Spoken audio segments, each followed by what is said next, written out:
നമുക്കൊപ്പം ഇപ്പോൾ മസ്കറ്റിൽ നിന്ന് അജയൻ പൊയ്യാറ കൂടി ചേരുന്നുണ്ട്. Shri Ajayan, good evening. മസ്കറ്റിലേക്ക് ഏതാണ്ട് 26 വർഷത്തിന് ശേഷമാണല്ലേ ഒരു കേരള മുഖ്യമന്ത്രി എത്തുന്നത്.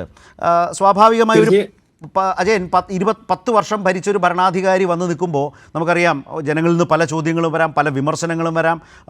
നിങ്ങൾ പറഞ്ഞതൊക്കെ എവിടെ ചെയ്തു, അങ്ങനെയല്ലേ ഇങ്ങനെയല്ലേ എന്നൊക്കെ പറയുന്ന ആശങ്കകൾ ഉണ്ടാകാം. പക്ഷേ നിങ്ങൾ അവിടെ കണ്ട കേരളത്തിൻ്റെ മുഖ്യമന്ത്രി പിണറായി വിജയനെക്കുറിച്ച് ഒരനുഭവം എന്താണ് അദ്ദേഹം നിങ്ങളുമായി പങ്കുവെച്ചത്? 26 വർഷങ്ങൾക്ക് ശേഷമാണ് ഒരു കേരള മുഖ്യമന്ത്രി അവിടേക്ക് വന്നത്.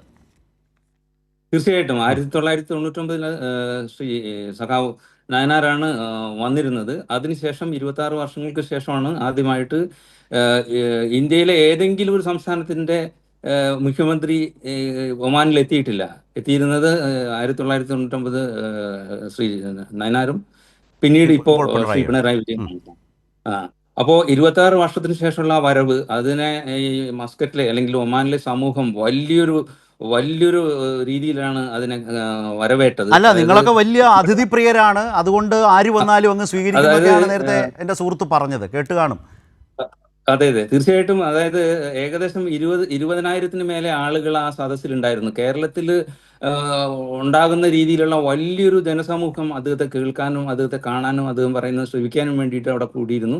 ഒമാനിന്റെ വ്യത്യസ്ത ഭാഗങ്ങളിൽ നിന്ന്, ഒമാൻ മസ്കറ്റിൽ നിന്ന് മാത്രമല്ല, ഏകദേശം 300-400 കിലോമീറ്റർ ദൂരെയുള്ള സ്ഥലങ്ങളിൽ നിന്ന് പോലും, ഇബ്രി, സോഹാർ, സൂർ എന്നുള്ള പ്രദേശങ്ങളിൽ നിന്ന് പോലും വലിയ രീതിയിൽ ആളുകൾ ഇവിടെ എത്തിയിരുന്നു. മാത്രമല്ല, കേരളത്തിന്റെ മലയാളികളല്ലാത്ത ഒരുപാട് മറ്റു ഭാഷാ വിഭാഗത്തിൽപ്പെട്ട ആളുകളും അദ്ദേഹത്തെ കാണാനും അദ്ദേഹത്തെ ശ്രവിക്കാനും വേണ്ടി എത്തിയിരുന്നു. ഇവിടുത്തെ നാട്ടുകാരായിട്ടുള്ള ആളുകളും അദ്ദേഹത്തിന്റെ വരവിന് വലിയ പ്രോത്സാഹനത്തോടുകൂടിയാണ് വരവേറ്റത്. അവരും അദ്ദേഹത്തെ ശ്രദ്ധിക്കുകയും ശ്രവിക്കുകയും ചെയ്തിട്ടുണ്ടായിരുന്നു. വലിയൊരു ഉത്സവ പ്രതീതി തന്നെയായിരുന്നു ഞങ്ങൾക്ക് ഉണ്ടായിരുന്നിട്ടുള്ളത്. ഞങ്ങൾ ഈ കണ്ടക്ട് ചെയ്തിട്ടുള്ള ഇന്ത്യൻ കമ്മ്യൂണിറ്റി ഫെസ്റ്റിവൽ എന്നത് കഴിഞ്ഞ 25 വർഷമായിട്ട് തുടരുന്ന ഒരു ഉത്സവമാണ്.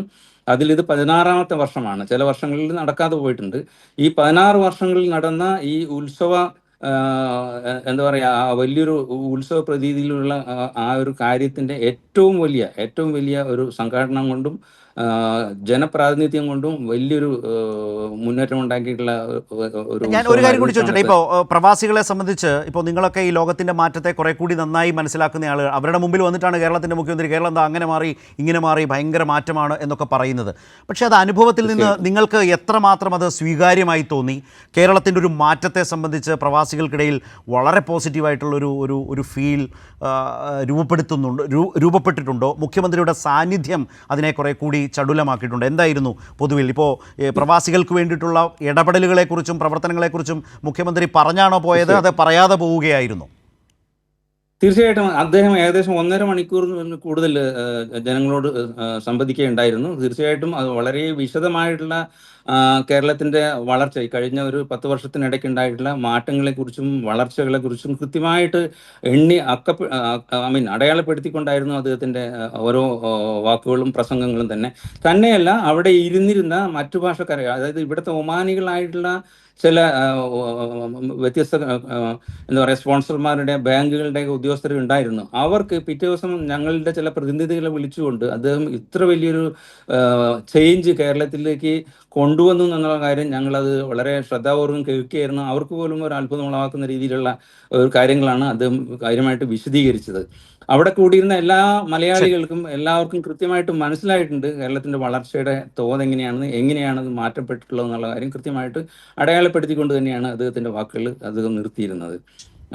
പ്രധാനമായിട്ട് പറയേണ്ടത്, പ്രവാസികളെ ഒരു അന്യവൽക്കരിച്ചിരുന്ന ഒരു കാലഘട്ടത്തിൽ നിന്ന് ഉൾച്ചേർത്തുകൊണ്ട് കേരളത്തിന്റെ പ്രധാന എന്താ പറയുക വളർച്ചയിലെയും പ്രോഗ്രസിന്റെയും ഭാഗമാകുന്നവരാണ് കേരളത്തിന്റെ പ്രവാസികൾ എന്നത് ഉൾച്ചേർത്തുകൊണ്ടാണ് ഇന്ന് കേരളം പ്രവാസികളെ കാണുന്നത് എന്ന് കൃത്യമായി അടയാളപ്പെടുത്താനും അതിനെ കൃത്യമായി വിശദീകരിക്കാനും മുഖ്യമന്ത്രിക്ക് കഴിഞ്ഞു.